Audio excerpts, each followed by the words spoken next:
આજે અમે મોરબીના જેતપર ગામમાં છે ને આ જેતપર ગામના જે દ્રશ્યો આપણે 2-3 દિવસ પહેલા જોયા એ ખરેખર ભયાનક સ્થિતિમાં હતા અને જે વીજ લાઈન જે નાખવામાં આવી રહી છે આજે ખેડૂતોના ખેતરમાં જે વીજ લાઈનની વાતો કરવામાં આવી રહી છે ને ઘણી જગ્યાએ એવા કામ પણ શરૂ કરવામાં આવ્યા છે. આને લઈને ખેડૂતો વિરોધ કરી રહ્યા છે. હવે પરમ દિવસે આ ગામના રહેવાસી કાંતિભાઈ અમૃતિયા જેઓ ગુજરાત સરકારમાં મંત્રી પણ છે અને તેમના ભાઈ ખેડૂતોના સાથે છે. કારાભાઈ બોલો.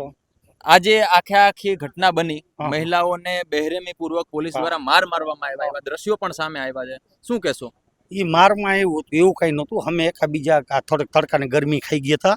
માર ને એવું એ કઈ મૂકજો. હવે અમારે કરવાનું છે ખરી, અને હવે અમારે શાંતિથી કરવાનું જે કરવાનું, અને જ્યાં સુધી અમારે જે આ નહીં થાય ત્યાં સુધી અમે જવાનું નથી.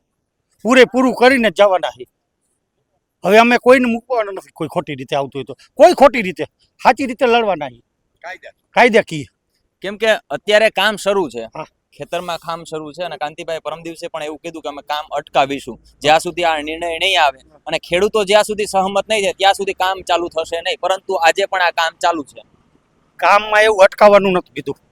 પેલા હું તમને કહું, કામની અહીંયા બાયાદારી આપીને પછી મિટિંગ કરી હતી. તમામ અધિકારીઓ હતા બધા રે. ત્યાં અમારે સમાધાન આ બધા અમારે જે વળતર જોતું નહોતું મળતું, એટલે અમે વળતર ન મળ્યું એટલે પાછા બેસી ગયા. જ્યાં સુધી વળતર નહીં મળે ને ત્યાં કોઈ નથી રાખવાના, અમે બેહવાના. કેમ કે 15 તારીખે રેલીનું પણ એક આયોજન કરવામાં આવ્યું છે, ખેડૂતો દ્વારા જ કરવામાં આવ્યું છે. કોંઢ હોય, પછી આ જેતપર ગામ હોય, દ્વારકા હોય, બરોબર, તમામ જગ્યાએથી બધા ખેડૂતો આવવાના, ગાંધીનગર જવાના છે. રોષ સરકાર સામે છે, તંત્ર સામે છે, અને પોલીસને તમે ઘણા બધા માત્ર આ જેતપરની વાત નથી, કોંઢમાં પણ પોલીસે કે જે રીતે ખેડૂતને, એ ખેડૂતનો દીકરો જે આખો દિવસ સંઘર્ષ કરતો હોય, આખું વર્ષ સંઘર્ષ કરીને જો કદાચ પાણી પર ઢોળાઈ જાય ને ખેતર ઉપર, તો આખા વર્ષની મહેનત પાણી ઉપર જતી હોય. એ ખેડૂતને 4 પગે ઉપાડીને એને ડબ્બામાં નાખવામાં આવે છે. એ તો જો ધોકાને ઉપાડી નાખવામાં, તો એ તો એનું કાયદાનું કરે જે કરે. અમે કઈ કાયદાનું અમારું કરવાના, અમે કઈ કોઈથી બીવાના નથી.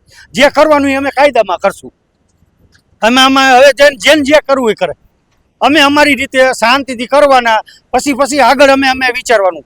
અમે શાંતિ રહીએ તો ભલે, અમે શાંતિ નથી રાખવાનું. કારાભાઈ, તેમ છતાં પણ જો આ કંપની વાળા નહીં માને તો શું કરવાના છો? કંપની વાળા નહીં માને, થાંભલે ઉખાડી નાખી દેવાના. એ તો અમારા બાપાની જમીન. કઈ અહીંયા તો કોઈ બેહવાનું નથી. તમે ઉપાડી નાખી દેશું, ભંગારમાં દઈ દેશું. 32 કિલો ભાવ આલે હે અમારે, 32 કિલો અમે બધા ખેડૂતને દઈ દેશું. પછી આજ સરકાર એવું કહેશે કે ભાઈ અમારા થાંભલા હતા, કંપની દ્વારા મૂકવામાં આવ્યા હતા અને તમે ચોરી કરી છે. આ તો અમારા ખેતરની ચોરી તમે નથી કરી? અમારા ખેતરની ચોરી નથી કરી? અમે હું કઈ ગલાવેલા? હવે નારીઓ વાળા નથી રહ્યા, હવે બંદૂકો વાળા થઈ જાય.